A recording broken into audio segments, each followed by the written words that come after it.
Okay, students, in this class we'll discuss Kohl's law and its applications. Okay, Kohl's law states that the limiting molar conductivity of an electrolyte can be represented as the sum of the limiting molar conductivities of the cation and anion produced by the electrolyte. So let us write down the mathematical statement of Kohl's law.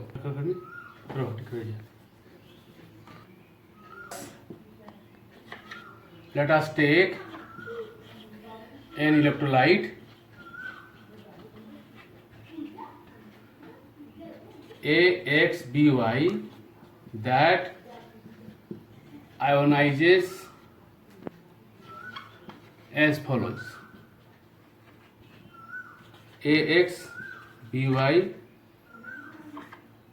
gives XAY plus YB X minus. So AXBY electrolyte gives X moles of AY plus ion and Y moles of BX minus ion. So lambda M naught AXBY, that is the limiting molar conductivity of AXBY, also called molar conductivity of AXBY at infinite dilution, is equal to X times lambda AY plus naught plus Y times lambda B X minus naught, where lambda A plus naught and lambda B Y minus X plus naught and Y minus naught represent the limiting molar ionic conductivities of cation AY plus and anion BY minus. Okay, the cation and anions have their limiting molar conductivities at infinite dilution. Okay, so by adding that, where X and Y are, X is the number of Y plus ion produced by the electrolyte and Y is the number of B minus anions produced by the electrolyte. Okay, let us consider an example, that is NaCl. So when the electrolyte NaCl ionizes in water, it gives Na plus ion plus Cl minus ion. Here one Na plus ion is produced and one Cl minus ion is produced. So X is equal to 1, Y is equal to 1. So lambda M Na plus naught is equal to 1 into lambda Na plus naught plus 1 into lambda Cl minus naught. Okay. Example 2. Let us consider K2SO4. What do you find here? It gives 2K plus plus SO4 2 minus ion. So again here X is equal to 2 and Y is equal to 1. So limiting molar conductivity lambda M naught for K2SO4 can be written as 2 into lambda K plus naught plus lambda SO4 2 minus naught. Okay. Similarly, if you take aluminium sulfate Al2SO4 whole 3, what do you find? In this case, it gives 2 aluminium 3 plus 3 SO4 2 minus ions. So lambda M naught for aluminium sulfate can be represented as twice lambda Al3 plus naught plus 3 into lambda SO4 2 minus naught for aluminum sulfate. So by knowing the limiting molar conductivities of the individual ions, we can determine their molar conductivity at infinite dilution by applying Kohl's law. Okay. Now let us see table point 3.4 in the NCERT book. Let limiting molar conductivity of some of the ions given here.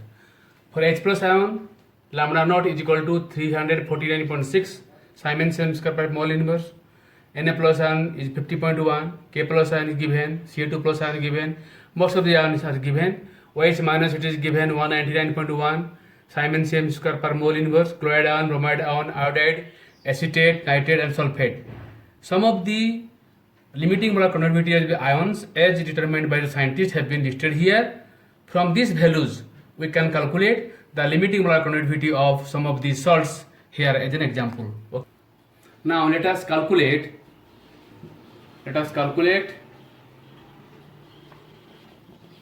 lambda m naught for NaCl. Okay, so now we can say lambda naught for NaCl is equal to, as per Raoult's law, is equal to lambda Na plus naught plus lambda Cl minus naught. Here lambda Na plus naught is 50.1 and Cl minus is 76.3. So if the values are 50.1 plus 76.3, it is equal to 126.4 ohm inverse Cm square mole inverse. Example 2.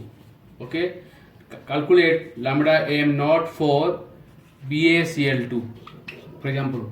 Okay, then lambda m naught BaCl2 will be equal to lambda Ba2 plus naught plus 2 into lambda Cl minus naught. Now here the value of Ba2 plus is 127.2. So it is 127.2 plus 2 into Cl minus 1 is 76.3. So its value to be, so on adding it gets 279.8 ohm inverse Cm square mole inverse. So students, in this way you can determine the limiting molar conductivities of the electrolytes by applying Collard's law. Now let us discuss the applications of Collard's law. Now Collard's law can be applicable to determine calculation of, number 1, calculation of limiting molar conductivity lambda naught for weak electrolytes. You know, limit lambda m naught for strong electrolyte can be calculated graphically by extrapolation of graph. Before this class I have already told you. Now for weak electrolyte we cannot determine limiting molar conductivity graphically, but by application of Collard's law we can be able to determine limiting molar conductivity of weak electrolytes. We'll discuss with examples. Second application is calculation of degree of dissociation of weak electrolyte. That is alpha is equal to lambda m by lambda m naught. Molar conductivity at any concentration divided by molar conductivity at infinite dilution is equal to degree of dissociation. And the third one is calculation of dissociation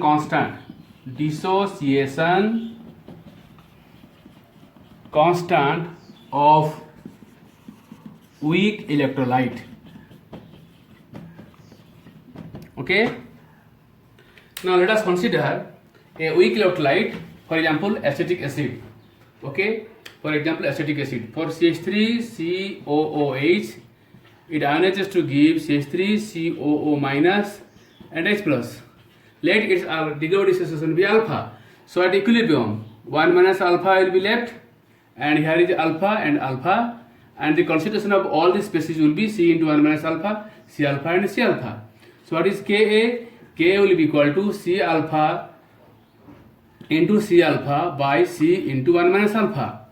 Okay, C cancel, so it is equal to C alpha square by 1 minus alpha. So now we can, by knowing alpha from this equation of alpha is equal to lambda m by lambda m naught, we can and from the value of C we can determine the dissociation constant of weak electrolyte. Now putting the value of alpha as lambda m by lambda m naught, so K will be equal to C into lambda m by lambda m naught whole square by 1 minus lambda m by lambda m naught. This will be equal to C into lambda m square by lambda m naught square into lambda m naught by lambda m naught minus lambda m. So this will be given by equal to C into lambda m naught, lambda m square by lambda m naught into lambda m naught minus lambda m. Okay, K will be this much. Okay. By now we'll discuss some of the numericals based on applications of Collar's law. Another application also I can mention here, and that is the fourth one here. Fourth of solubility of sparingly soluble salt. Sparingly soluble salts. And here solubility can be defined, it can be equal to solubility S is equal to Pa into 1000 by lambda m naught. Okay, this is where the maximum limiting molar conductivity of the sparingly soluble salt. So when we divide kappa into, take an example numerical for the application number 1, that is calculation of limiting molar conductivity of weak electrolyte. Let us calculate the limiting molar conductivity of acetic acid as weak electrolyte if limiting molar conductivity of sodium acetate, NaSC, HCl and NaCl are 91.0, 425.9 and 126.4 Siemens mole inverse. Okay, now represent, CH3COOH can be represented as CH3COO minus plus H plus. So in this case, lambda m naught CH3COOH can be represented as limiting molar conductivity of CH3COO minus naught plus limiting molar conductivity of H plus naught. So this, now I am adding the limiting molar conductivity of Na plus ion and Cl minus ion to them, to this both the terms, and also subtracting the two terms. Here limiting molar conductivity of CH3COO minus naught plus limiting molar conductivity of Na plus naught plus limiting molar conductivity of H plus naught plus limiting molar conductivity of Cl minus naught minus limiting molar conductivity of Na plus naught minus limiting molar conductivity of Cl minus naught. I have added here limiting molar conductivity of Na plus ion and Cl minus ion and subtracted the two. Now here what do you get? Now this is of one factor, this is another factor, and this will be another factor. Okay, so this is what limiting molar conductivity of CH3COO Na. Okay, plus this is limiting molar conductivity of HCl, and this is minus limiting molar conductivity of NaCl. Okay, and these values are given here. Okay, and they are known from the graphically. Okay, from the graph by extrapolation. Now value of CH3COO Na is 91.0 and that of HCl is 425.9 minus NaCl is 126.4. It is found to be